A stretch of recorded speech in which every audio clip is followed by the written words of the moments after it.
Hey guys, it's me, Wilson, and we're back with another video on F1 2021.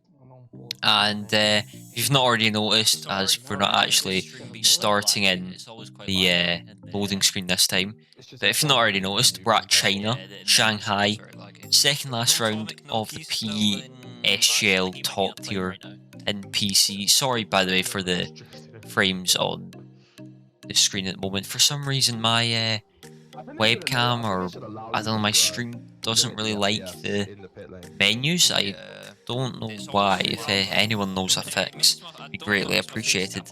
But yeah, nevertheless, we're here for China, the second last round of PSGL. Jarno, Jake, or Danny can win the title, I'm pretty sure, for this race. I'm sure we all know the favourite, but it being in Jarno, as he seems pretty unstoppable recently. But yeah, it'll be interesting to see that unfold. Obviously, we're just a back marker. It'd be interesting to see if we would have been anywhere close if we did start at the start of the season. But that's all if, buts, and maybes. And yeah, so nevertheless, starting our first lap, we're in very little practice here because we're down at the McLaren Technology Centre for a few days. So it's we're going into this very limited on practice, but nevertheless, this is our Q1 lap. I can't really see the timer on my screen. I think this is our first Q1 lap. I could be wrong. I might be completely wrong. I couldn't tell you, but I think this is our first Q1 lap. Pretty much the plan was to do one soft run in, or use both softs if I needed to, and in Q1, as I would be trying to get through to Q3 in mediums, as I did not want to be starting the softs. And yeah, I'm pretty sure this is my first Q1 lap, as it was dreadful. I think it was a 30.9. I can't even see the screen because it's too small. But yeah, it was a 30.9, or yeah, 30.9, which is pretty poor. But nevertheless, or well, I don't know what I've done with my editing here, but we did get through to Q1 on a 30.4, I think it was, if I remember. So yeah, that done the job. But now we're trying to get through to Q3 on medium tires. So let's see how this lap unfolds going into turn 1. I'm going to take you through this lap as it is my fastest on the medium tire. So going into turn 1, I'm going to take a tightish line down to 5th. Be very patient with this corner. Down to 3rd. Keep it in 3rd here, and then roll the car down this hill. Keep it in 3rd. Use the downhill inside bit to kind of drag your curb in, or car in even, and then short shifting out of turn 4. Up into this next corner. Into 2nd gear, I found was best. Try not hit the bump or the hole in the track, which is interesting. And then through this left-hander, it can be flat, but definitely not in mediums, and not even in soft sometimes. Through here, through to the right, into 5th, and then through this double left, it's very tricky to get the front of the car turned into this part of the track, and that is looking fairly decent so far. I can't see the split, but I'm pretty sure it was a 0.6. And then through here, this was pretty nice. 3rd gear, this was a little bit understeer here. We didn't quite hit that inside curb to let us drag in the front end of the car, but nevertheless, it's looking like a decent lap. Now all we need to do is make our braking points in these last 2 corners.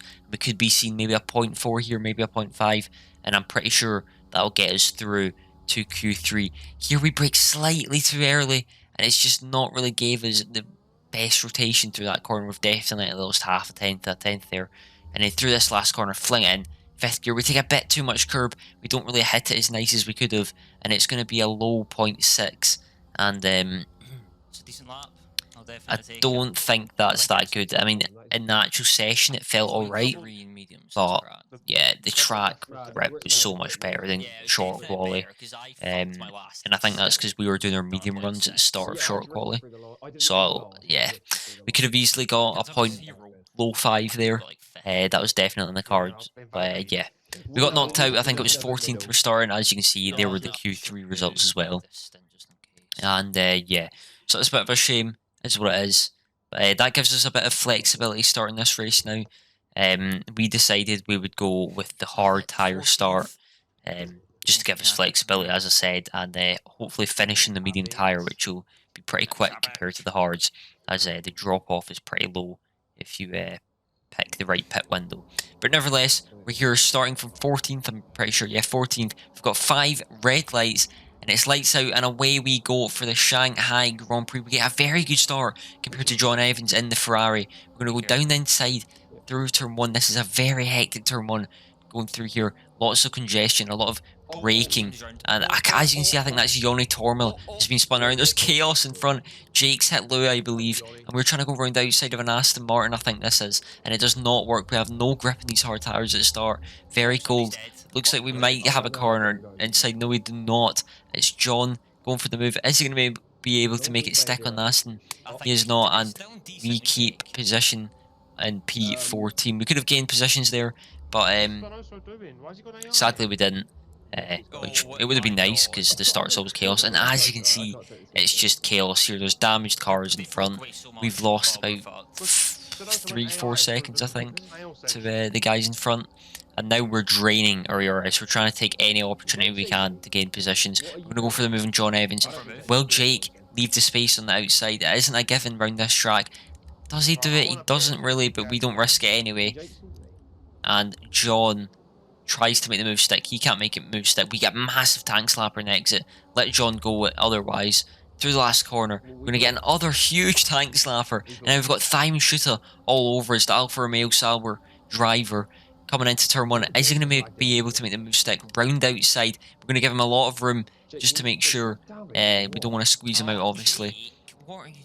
Through this corner, I was getting hit in the rear end, I think, which wasn't very nice. We're giving him a lot of room on the inside. We're going to try and set this next corner up to get the best traction. We do get extremely good traction compared to Thime, as he was in a tight line, and then up to turn 5, I think this is, down to 3rd, 2nd gear, and we shove him off just a little bit. My meaning wasn't to shove him off there. We do hold position, but yeah, as I said, my meaning there wasn't to shove Thime off. It's just kind of happened. Because of the way the car understeered. But yeah, nevertheless, a very respectful battle between me and Thime, and I'll take it. Going into the hairpin though, we absolutely get sent by Ruben Vallejo, and we do go for the switchback. Yeah, I don't know what happened there. We just kind of hit his rear end. We would have had him there, but he completely blows us up going into the hairpin. So that was interesting, to say the least. But nevertheless, going on to lap 13, I think this is, we started thinking about the pit window, and I'm pretty confident this is the lap I pit to try and see how big the undercut was, and yes, it is. We come into the pit lane, make sure, well actually there's no pit lane entry rules at this track, but make sure you slow it down, don't get 5 seconds, as that will ruin your race. But coming into the pits, are we going to get held? It doesn't look like we will. And yeah, it looks pretty good from our side. John Evans comes out in front, and now it's just pushed to the end. If nothing goes wrong, we're definitely looking at points here. So it's all to play for now. We come out in, where's that, 14th? I can't see my screen, it's a very small, I think it's 13th. I can't see my screen, it's a very small screen here, as we understeer like mad through turn 1. But yeah, now the plan is just to push like hell and catch the mid to front pack. And we do that. So now we're behind Yoni, the Alpha Tower driver, I'm pretty sure he is, yeah. And yeah, this is going to be a pretty easy textbook pass, using quite a lot of ERS, slipstream, DRS. I mean, these are the top speeds an F1 car is going to hit, and this much slipstream, DRS, and overtake, and just everything. So we're going to go down the inside. Pretty easy to brake reasonably later than Yoni due to just better tyres. We do give him a little bit of a squeeze onto the curb just to make sure we keep the move stuck, and we do that as Yoni pits, I think it was. Yeah, he did. So good move, easy move, pretty textbook move. Next up is Michael Romanidis, the Williams driver. As you can see, we're just setting this up, braking early, and pretty much braking early to get the best traction possible in these mediums. We're still twitching a little bit in the dirt air of the Williams, but nevertheless, it looks like Michael isn't going to make this tough for us at all, as we breeze by him pretty easily.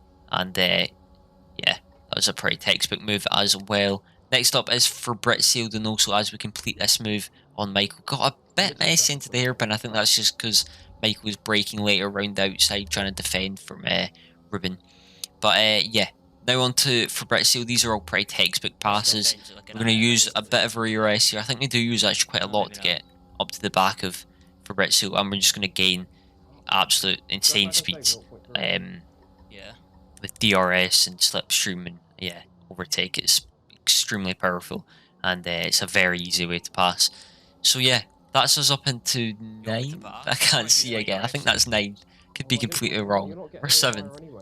I don't know. I think it's 7th actually. But yeah, as you can see there, Danny was actually on the middle of the track. He actually his game just stopped. Like his car just stopped in the middle of the track. So again, I mean, Oh wait, fuck. amazing game. No, but But stayed out. that actually triggers a safety car, and I have no clue what I'm going to do. I think looking back on it, I don't know. I should pit, I'm staying but out. as you see, we don't pit. John was going to pit. I said I wasn't going to pit, so he didn't pit, and I overtook him. So It's fine. yeah, that was very We have to interesting. take a gamble. And I do feel we should have pit, but you know, we make these mistakes, we live and we learn. It's a gamble we need. I don't think I gained much positions from not pitting. So that was a bit silly for me. But now we've kind of made it just a bit harder for ourselves. We're in P3 now with a load of soft runners behind us, but we've got a bit of we've got a bit of a blockade behind us in the form of John and Dylan, who I think Dylan was on old softs, maybe completely wrong, who might be able to hold up some of the soft runners for us. So it's not looking completely terrible. Still on for a top 6, top 7. So if all goes well, we're pretty set as Lucas goes now, as Sebastian gets a massive tank slapper and the exit of that last corner. It looks like John's going for the move Don't kill me. on his into turn 1. I don't think he can get close to us, and it's looking pretty sublime so far through turn 1 and turn 2. And yeah, at this point, it's just going to try and keep our head cool. And when the soft turners do catch, there's really not much we can do. Obviously, we'll try and defend to certain extents, but defending the inside lines and battling really hard is just not going to be possible, especially when they'll have tons of traction. But yeah, moving on to lap 26. We actually have Yarno behind us, who is in prime condition to win this race. He's in the fresh softs. He pit under safety car, which we should have done. And we do use a lot of our ERS, mainly to stay in the DRS of Sebastian. But yeah, Yarno makes the move stick, and again, really not much we can do. We could have defended it, but I don't know how beneficial it would have been, considering Sebastian and all that would have got miles away, and then I wouldn't have DRS, and then I would get absolutely swamped by everyone. So yeah, but nevertheless, I think this is Patrick, or no, Nicholas Longay. Again, I can't see my screen, it's very small. Nicholas Longay, he makes the move, the person with an absolute fantastic pole lap. I think it was a 0.8, which is just, yeah, it gives me depression thinking about that. But yeah, on to lap 27. We now have Danny Moreno, and yeah, we're not going to make it difficult for him at all, as he just breezes by. And yeah, so it's kind of going how I expected. We're in P6 now. I think that is our... I can't see. I think it's P6 or P7. No, I'm pretty sure it's P6. Yeah, it's P6. But yeah, this is kind of going how it's I can't speak, guys. I'm sorry. It's going how I expected it to be. Getting swamped pretty easily by the soft runners. But we're in P6, so it could be much worse. But now we've got Thyman to focus on. Will he be able to go for a move on us? I do not know. We're about to find out. Coming out of these tricky traction zones, which really help these soft runners. As you can see ahead, the mark of Danny pulling away like crazy. This time I'm going to go for the move. We defend the inside of the track, or more so the middle of the track, and Thyman doesn't go for the move. He keeps it safe, and it looks like that's going to make us finish in P6, the Chinese Grand Prix, which is a fairly decent result considering what could have happened, and we completely chopped the strategy. So I'll definitely take it, considering all, and yeah, it's not a bad result at the end of the day. I think who won? I think Yarno won. He also won the title, so congrats. And Lucas at the end there done an amazing job. He stayed out in hard, so I don't know how he's done that. That is fantastic. I think But it was obviously better to go into soft, yeah, but like that is what it is. it wasn't bad at the end. Who finished third? Nicholas? Yeah. And again, Nice amazing job pole that to from start Nicholas. like That that was part. ridiculous. And yeah, unlucky to Danny. He was looking pretty good for a win there if all went right. But yeah, it's a shame. He's clearly using all his bad luck up for esports at this point. So yeah, really unlucky to Danny. But you know, these things happen. I would say it's racing, but that's not really racing. That's just a game glitch. That's just pure bad luck. Yeah, these things happen. But yeah, we'll take P6 just behind Sebastian Job, which I feel like we could have got, but again, it is what it is. Sorry if the commentary's been slightly off today, or if everything's just been a bit choppy and off. I've been in a bit of a rush slash No, literally, his car just stopped. very tired recently, so it might seem a bit messy. I hope that doesn't put you off watching these videos at all. But hopefully it's sorted for the next one. But nevertheless, if you guys have enjoyed, please leave a like. I do stream these races on my Twitch, which is Wilson_Hughes. I'll be streaming the finale next week at Thursday, 7 p.m. BST. So make sure to tune in if you want. But yeah, nevertheless, if you have enjoyed, leave a like, subscribe, notifications if you're feeling really generous. And I'll see you guys in the next one, which will hopefully be next Thursday at Portimao. So, adios.